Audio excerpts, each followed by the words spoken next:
Hello everyone, I'm back with another review video. This is of the iPad 9th generation 10.2 inch in 2024.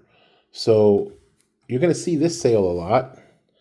64 gigabyte iPad 10.2 Wi-Fi tablet, 9th gen 2021 for $200. So, or $199. This is going to be a common Black Friday sale as this model gets pretty much discontinued, right?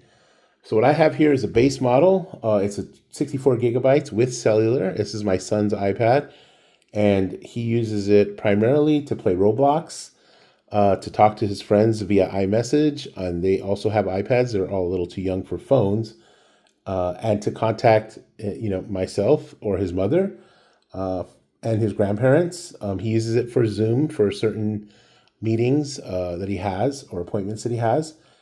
And once in a while, he uses it for Google Classroom. However, he found that he preferred using a laptop, and so I got him a MacBook Air for school primarily because they did need to have some kind of device for school, whether it be an iPad or a laptop. And even though he's relatively young, he said he preferred the laptop for school overall. So, and he uses primarily Google Classroom. So this is the so this is the pretty much the last of its kind in the sense that it still has the button, and that's one thing that he actually liked about it. Although now it's the new iPads, they don't have the button anymore, so the home button, so that's going to be a thing of the past. I did offer him the iPad Mini at one point, but Mini 6, but he did not want that. He wanted the bigger screen, so he preferred to keep this one. So I know a lot of people get the iPad Mini for kids, but he kind of didn't really go for that. Now, I've used this as well. I will say that this is actually our second iteration of it. The first one that we got, the cellular connection stopped working for some reason, and it was replaced, so that was no big deal. Obviously Apple is pretty good about replacing things, and this has not given us any issues in terms of the connectivity. The build quality overall is pretty solid. The only thing is he did bend it somehow, and he's not sure exactly how he did that. So I don't know if he sat on it or something, or someone sat on it, but somehow it got bent. The other one did not, and this is just particular to this one. He does not use it with a keyboard unless it's a Bluetooth keyboard. When he was using it prior to getting his computer, and so he doesn't have the keyboard cover. He just has it in a case, the Zugu case that I reviewed earlier with a previous video. So there's that. But the build quality is solid overall, minus the actual bend. Again, he doesn't really know how he had it. It does have some scratches. Again, this is a child-owned iPad, so it had a screen protector on, and apparently it's not on anymore. I think it was dropped, and that's why it did not have the screen protector anymore. Perhaps that's how it got bent. But the connectivity here, as you see, you can tell it's the cellular version because it has the band here. Okay. It doesn't really give any issues in terms of connectivity. This has been fine, no problem. Build quality is solid enough. Again, the bend, it's honestly the first time that's happened. So, and he's had actually a previous iPad before and didn't have that issue. So it might have just been an accident or operator user error. Okay. The battery life is pretty much, it's outstanding. It has deteriorated a little bit since he got it, but he does complain sometimes that when he plays Roblox that it doesn't last quite as long. So that's something to think about, but it's not really a big deal. I think for an iPad this size, given that the screen isn't exactly the highest of quality, it'll last you pretty much all day. Obviously, gameplay, it will reduce quite a bit, right? Quite a bit more than if you're just watching videos. So for the most part, it's been outstanding overall. Browsing speeds, video, Wi-Fi, all that stuff is fine. The connectivity has been fine. It has lost a little stamina, but it's okay. It's great for longer road trips. So that was one of the reasons why originally he had this iPad, because we would take road trips together. And, after a while, a long time on the road, you get a little bored, even if you're encouraging your children to look outside and enjoy the roadside. It doesn't always work out. The display is at the highest quality, right? So it's basically, it's not OLED, it's not mini LED, it's your basic old school Retina display. It does have somewhat of a bluish tint to it. It's 60 hertz.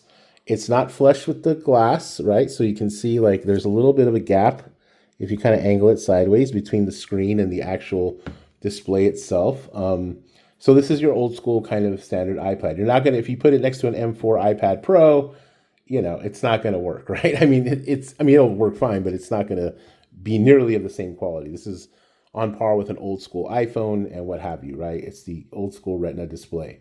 It would be nice if it was a little brighter outdoors as well. So that's one sort of complaint as well that he had, is that it doesn't get quite as bright outdoors. For note taking, you will see a little bit of if you're going to use it for that, a little bit of a noticeable lag between the pencil, and you'll also need the older model pencil that plugs into the port right here. So that's another thing to keep in mind as well. Again, this is an old school kind of iPad, right? The original, if you will, in terms of technology, 60 hertz display, as I mentioned, et cetera, et cetera.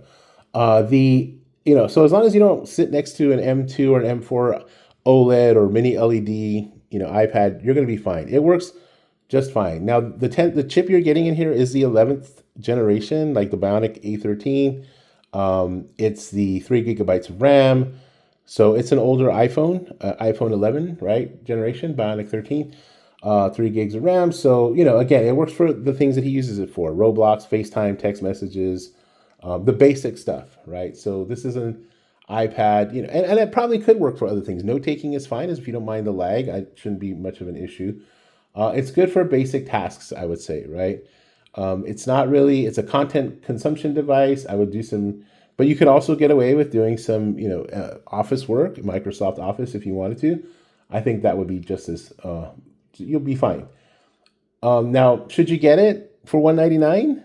I would say that if you can afford a little more, personally, I think the M1 iPad Air 5th generation is kind of the sweet spot. You can get those pretty cheap if you can find them new, but you can get them used for $350 at times. I've seen them for $350, $400, and it has an M1 chip, which is, it's way more than you need for an iPad.